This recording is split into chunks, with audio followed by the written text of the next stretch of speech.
Hello, this is Nathan, better known as CrazyhermitDM, and this is my podcast, The Hermit's Homebrew. Joining me today is Brent from Lang Mini Studios, and Chase, better known as Kilk, as we talk about Dungeons & Dragons and tabletop gaming.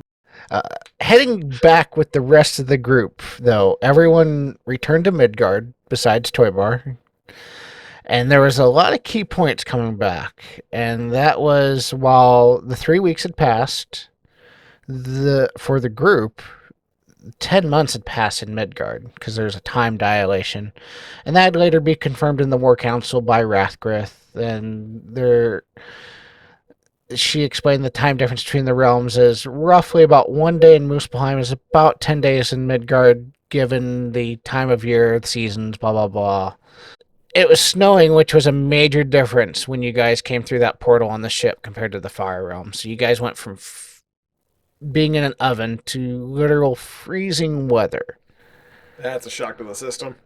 The group revisited Trudway, where it was meant to be and where it was before it disappeared. Through the city, though the city wasn't all in one place, you guys made your way through the ruins of the returned city, and there were some moments from Merrick, more than any others, that there were some personal quest objectives here that finally got completed and checkmarked off. If it was a video game, basically that checkmark came off the corner of the screen. Quest finally completed. Yeah. How did it feel for both of you to finally, after 3 years of playing, to complete that initial main objective of the campaign? I know for me as a dungeon master and a storyteller, it was nice to, as I mentioned, clear that story checkmark off the corner of my screen in my head. We'll start with Brent with this, since he's in quotations in Midgard at this point, then we'll go to Chase with this thought. For me, I'm kind of two minds about it. One is, it is nice, like you said, to get that check mark done. Objective completed, saved the city. We did what we left Midgard to do. Also, on the other hand, though, it's kind of a bittersweet thing because, like you said, only a couple of thousand survived out of tens of thousands, and the city is itself an absolute wreck. So it's like, what did we save? It's kind of like one of those like hollow victories. Like, yeah, we did it, but did we really? And also, we don't really have time to contemplate that because now we have a much bigger threat that's happening right now. So yeah, we saved the city and everything, but okay, that's on the side. We've got to go fight this thing that's going to eat the realms. So that city is just going to have to fend for itself now. So I don't know, like looking back on it, it's kind of one of those good and bad situations. And it does bring up the question, to me at least, because I overthink things. Could we have done it better? Could we have saved more people? Could we have saved the city quicker? Could we have done all of this in a different way to where we had a better ending for the citizens and people of the city? I don't know. Maybe not. Also, if we would have tried to have rushed it, we would have gone into it under-leveled. We could have had a TPK, all of those like metagame things. But it is one of those that just kind of makes you think.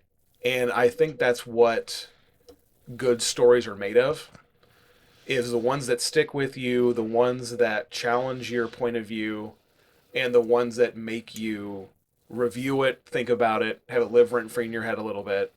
Those are the good stories. I mean, how often do we do that in real life? Oh, God. Yeah. Every day. Yeah, exactly.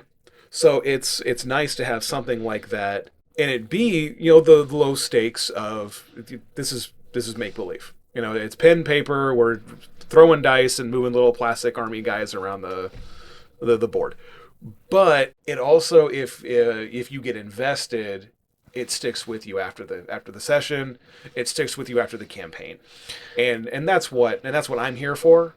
I'm here for those moments that you remember, and there's definitely one like this is what's going. Not to get too preachy before Chase gives his thoughts on this, but it is a unique privilege of being a tabletop or role-playing like gamer, or even MMOs or even video gamers. We have the pleasure with the power of our imagination, our thoughts, and all this to do a collaborative story game where we can say, at the age of 40, we have lived dozens of lifetimes through the power of our collective minds. What's your thoughts, Chase, of getting the initial story hook and quest objective finally checkmarked? So, as a player, it was great, right? It was closing the primary reason we even came into that realm, right? That entire side has now been closed. So as a player, I'm like, okay, I don't even have to think about that anymore. I can worry about this other stuff now. It's one less thing to worry about. I thought it was great. I wholeheartedly agree with you, Brett, on could we have done it faster? Could we have done it a different way? Right? There are 1,000 ways that things could have gone, and it's stories can get really cool in that fashion. But from a toy bar perspective, it didn't really matter, right? We have to remember, Toy Bar was never investigating the cultists in the beginning. He was dragged along. Well, why investigate Toy Bar almost what you're already a member of? Right. He almost didn't even go to the city itself. He wanted to stay behind in the mage's place. Now, obviously, it turned out better for him and for his growth that he didn't, in my opinion. But Toy Bar also already cut ties with that, right? Like, Toy Bar is just kind of floating through. So to him, he's like, oh, cool. Like, they did it. Everybody's doing what they said they did. This is good. The deals that we made are working. We're doing all these cool things. I'm learning all this cool magic. And this has been really exciting. But now that the city's back, and Toy Bar probably will know this by this point, but and now that we know that she left behind a detachment of her army to help rebuild the city and to protect it and things like that from like raiding and bandits and stuff, like that's a pretty solid defense force. And being that she is now the goddess of heroes, you know, that those types of small little moments add on, creating areas of power for her worship. It does. Even without her realizing it. Like that, yeah. And I just think those moments are really, really cool, right? I didn't think Toy Bar as a character had any ties specifically to Broodway itself, other than he was sent there by the Mage Council, and he felt that they kind of sucked, and so he left. That's a common belief around the group. Yeah. Now this is just one more thing that is in his little adventure of crazy fairy tales. It is. You know, he blinks in and out of realities a lot from his wild magic. It's happened to him a few times. He's now traveled through multiple planes. He's had dreams of hooking up with a vampire. Like, he jumped from the top of that city. And I don't know, maybe the listeners out there can give me a ruling on this, because I didn't actually know if this was actually going to work. If you misty step while falling, and then you misty step to a location, do you lose all your momentum? And can you just kind of like, bloop, okay, I'm good? Because that's what I did, in essence. Right? I jumped and then I misty stepped before I hit the ground, and I'm like, bloop, I'm good. Oh, does Misty Step negate inertia? Yeah. That's who knows?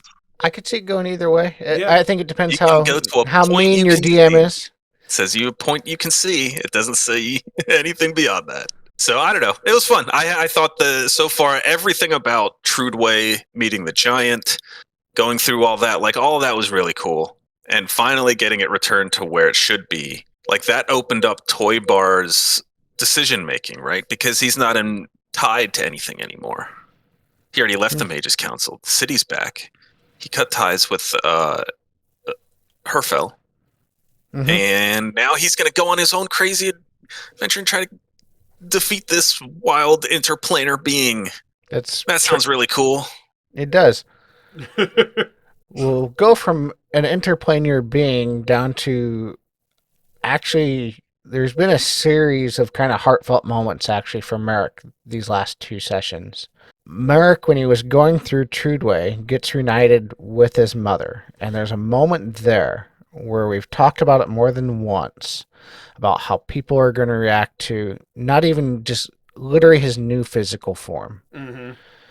His mother appeared, in my opinion, in my mind, the way I tried to roleplay it, to be shocked at first, not taken back or dismayed or ew or anything like that, but just shocked when she realized that's her son. Yeah, because her son that left as a half-elf is now coming back as a tiefling, full-on goat legs, the whole 9 yards. And we'll talk about it later in these series of episodes that he runs into a couple of other people and reveals who he is.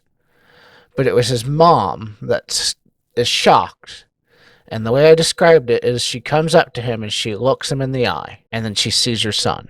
And then she cups his face and tells him, as you know, she did the thing all good mothers should do to quell the child's anxiety or fear. She cups his face and says, no matter what you look like, you will always be my son. And for you, what was that kind of moment feel like as a player or a character, feeling like you were possibly going to get rejected and then coming to find out, okay, she is the good mother that I've always thought she was for basically the last 3 years of playing this. It's definitely one of those points that would have been a one of those like crisis points for Merrick, because he has like zero respect for his father because he's a womanizer. He's, you know, all sorts of bad stuff. And he kind of like almost blames his dad for the reason why his mom was even in the city and got stolen in the first place, is because they had his mom found out about his dad's infidelity.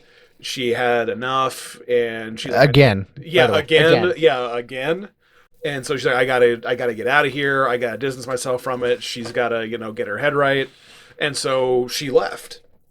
And then this city got stolen. Well, the only reason she left, Dad, was because of you. So he has like zero time for his dad. He was like, okay, yeah, you're my father. That's where it ends. We're moving on.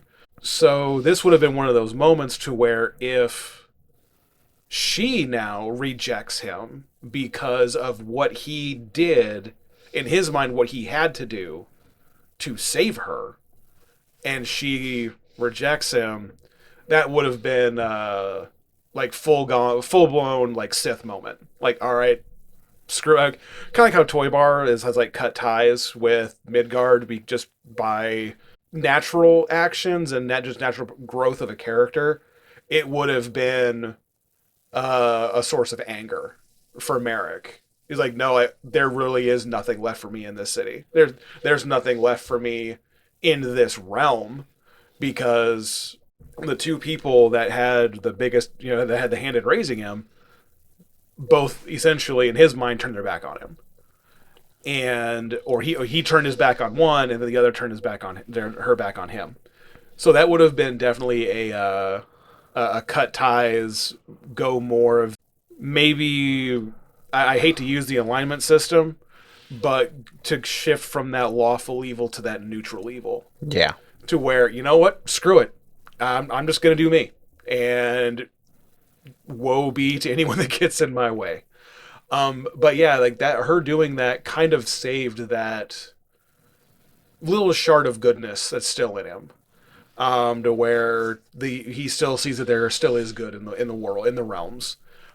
I really like, there's a line in Lord of the Rings to where I think Gandalf is talking to, it's either to Merry or Pippin. And Gandalf says that it's the little things that keeps the little everyday things that keeps the evil at bay. Yep. And I really agree with that. It's little things every day that make you a good or bad person. I believe it's Pippin, because it's the Return of the King when they go to Minas Tirith. Yep, exactly. Yeah. So yeah, Pippin.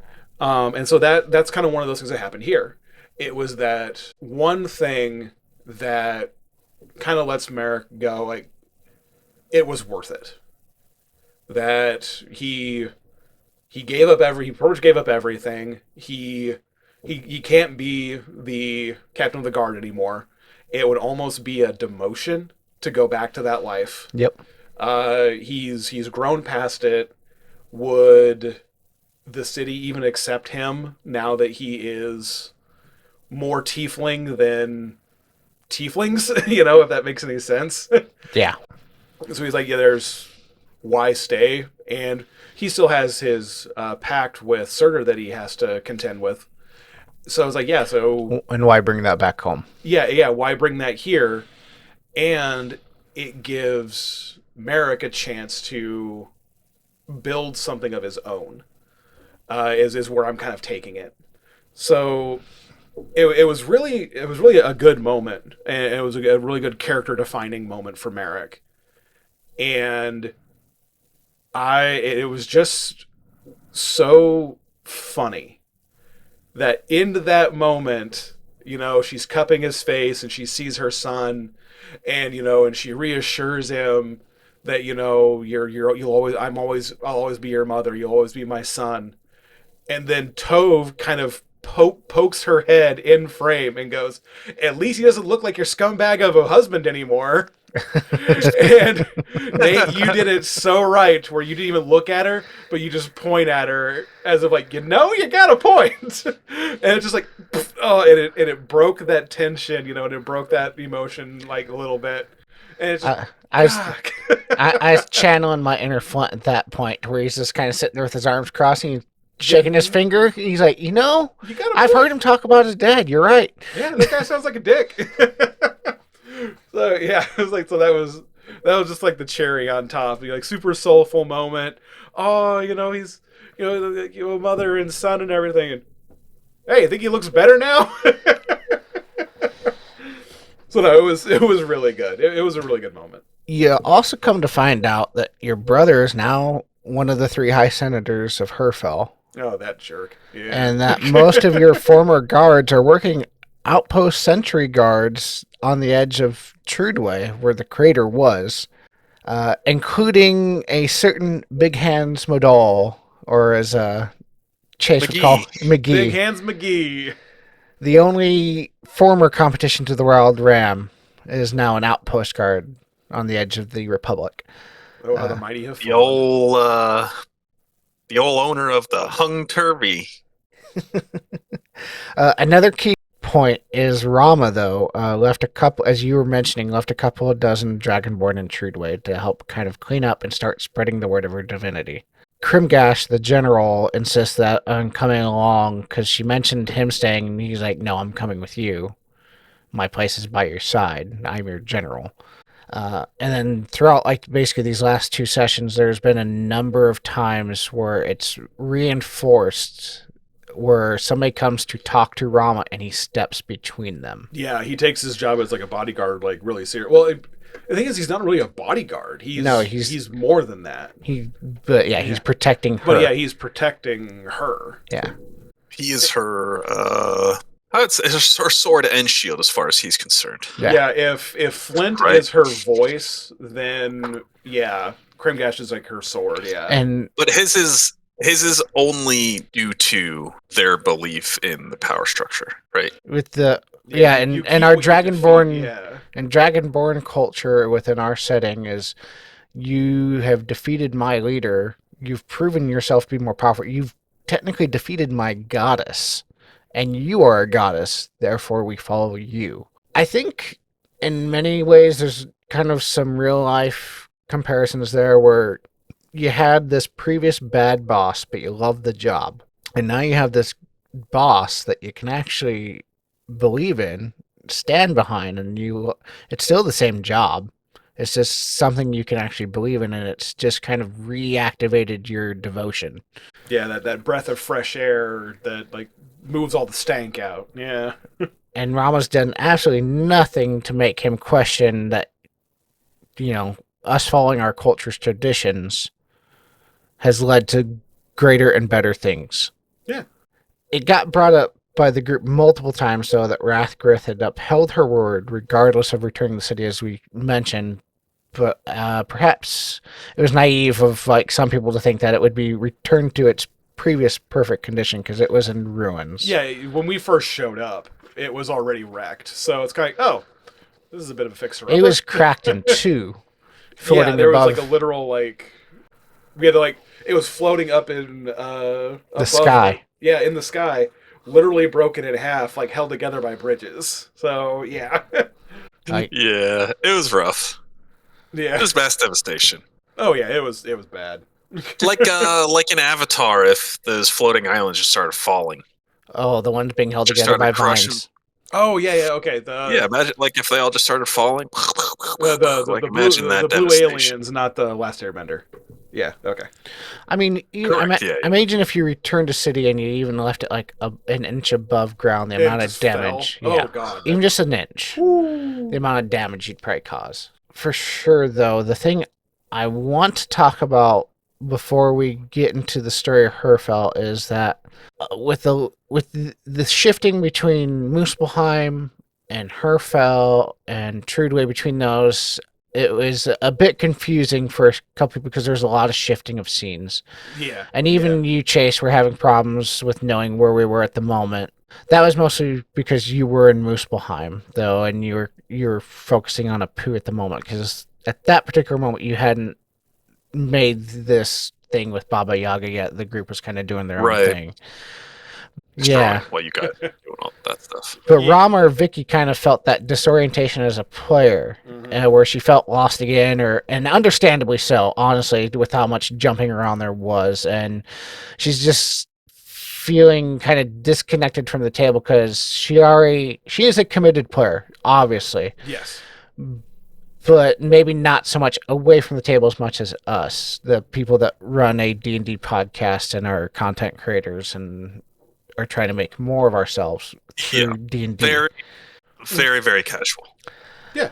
I just want to talk about with our viewers or our group that's groups of people that listen and comment, and I support you guys so much. But if you guys have players or people that play at your table, whether they're part-time or anything like that, and they're having that disconnect and they're having trouble with memory retention, it's by no means a good feeling to me as a DM or a storyteller when I was talking to you, Chase, and then I talked to Vicky about it, that my players are feeling frustrated.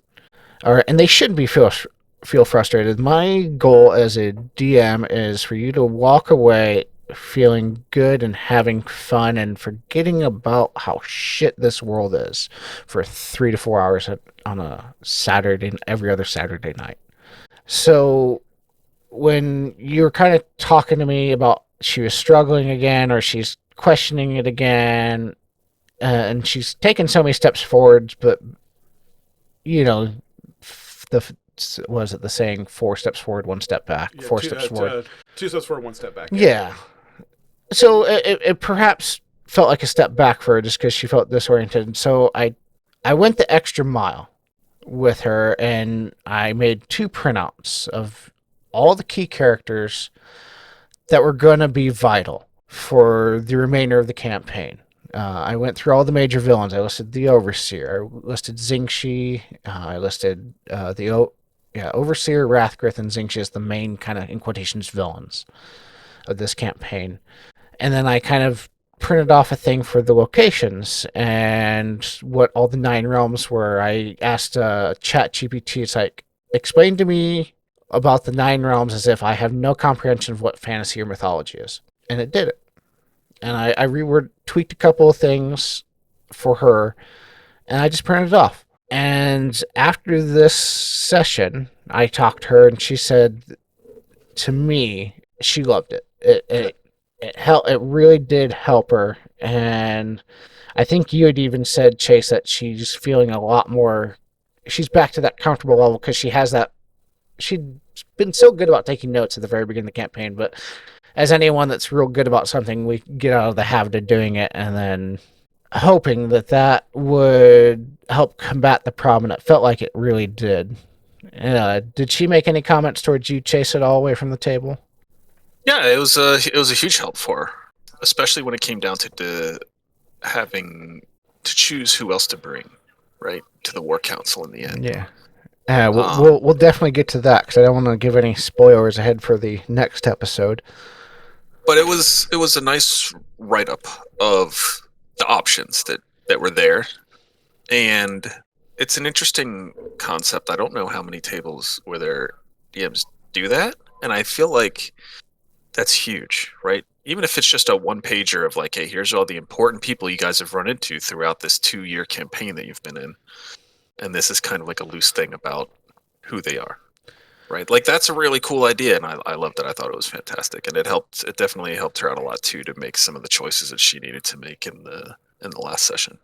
And then I know she in particular, just because we make so many references to Forgotten Realms with our thing, she's getting a little bit like, I don't know what Baldur's Gate is or anything like that. And then I had to We were check hopping back us. and forth between Baldur's Gate and True So Blade, even El in like Terrell, the and- descriptions of the locations of like, okay, Herfell, if they reference like our version of Baldur's Gate, this is this city. I've told them to knock it off, but in case they slip, this is this city.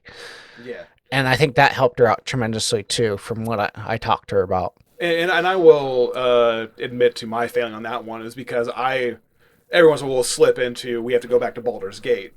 Well, and in the back of my mind, I'm like, okay, that's not the right name, but I don't remember, for some reason, I don't remember our city, our version of it. So I just default to Baldur's Gate because I know at least Chase will understand it. I know that you'll understand. So yeah, that is a failing on my part because now we've got like Tove and Rama that have no clue what that is. So I also printed off a small region map to help orientate her of like, here and here's where the Mages Council was and all that. We've never really left the coast of this area, and then we went to Muspelheim. Yeah, essentially the Sword Coast, right? Well, in some comparisons, yes. Yeah, because Baldur's Gate's on the Sword Coast, right? Yes, Okay, in Forgotten Realms. Okay, In cool. ours, we are on the Republic of Nimdur's main the northern part of their empire. It's not even like the most populated area, but it is the second most populated city. But it was a good feeling of, I wanted to go the extra mile because she is one of my best friends, even away from the table, of if you're feeling like you're struggling that much, there can be something I can obviously do to help give you translations to my Greek that I'm speaking to you. Yeah. Here's a small little 3-page dictionary of coin phrases. And it's something like, it's such a good idea. It's a fantastic idea. I'm going to do that with my campaign coming up. I'm going to start making a list, and it's of like major characters, major locations, key terms that people may not, understand about or whatever that I'm interjecting that are new. I admit, like with your Fallout 2D20 game, if I hadn't written down the 5 major factions, I wouldn't have known them off my memory. Yeah, exactly. Yeah. I just would call them, the Knights, the vampire faction, and then the medics. Yeah. I wouldn't have called them by what they actually are. Yeah, exactly. And honestly, I think a lot of people do that in real life. Yeah. Like, I need to go to the hospital. Well, you know how broad that is? Do you mean the urgent care? Do you mean a manual? Do you mean, CHI? The clinic? Right. What do you mean? So are you talking about your private doctor that's got their own office? So yeah, it's kind of like go talk to those guys. Go talk to those Me guys. and Chase even deal with that at our own jobs of being emergent dispatchers for the company we work for. We still get calls of, they start talking about insurance and all that. It's like, okay, we're an emergency dispatcher. This sounds like it's non-emergent. Here's the number. Yeah. I kind of liken it also to, I ran into the cops today. Like, oh, you ran into city police? Oh, no. Okay, well, was it highway patrol? Was it the sheriff's department? These are all law enforcement entities and they're all valid entities and they all operate in the exact same area, especially in like bigger cities. So when someone says, well, yeah, I talked to the cops today. Okay, well, can you narrow that down for me? Because that changes paperwork and junk like that. Well, especially when you're just telling a story. It's like, I ran into the cops today. There's a big difference between talking to a private investigator and a state patrolman. Yeah, there's a huge difference between a private investigator that's trying to peek in through your windows to take pictures versus the FBI or the Pinkerton. And thanks to Wizards of the Coast, before we start getting on, we all know who the Pinkertons now are. Yeah, we got that fresh reminder of these guys. I didn't even know their full history till Wizards of the Coast like to remind me. Are the only agency the government will not work with. Which is interesting because the Pinkertons, I think, were responsible for stopping a previous assassination of Abraham Lincoln. Yeah. And so guys done good there. There. But I mean, yeah. there's plenty of moments in our D&D campaign, wrapping back around to our campaign, of where this character's done so much bad, but they helped there. Yeah, they did good over there. Oh, they did so much bad though, but yeah, exactly. Hey, tabletop gamers. Thank you for watching this episode of the Hermit's Homebrew. We come out with new episodes every Wednesday. Remember to like, subscribe, and share with your friends as we continue to level up and grow.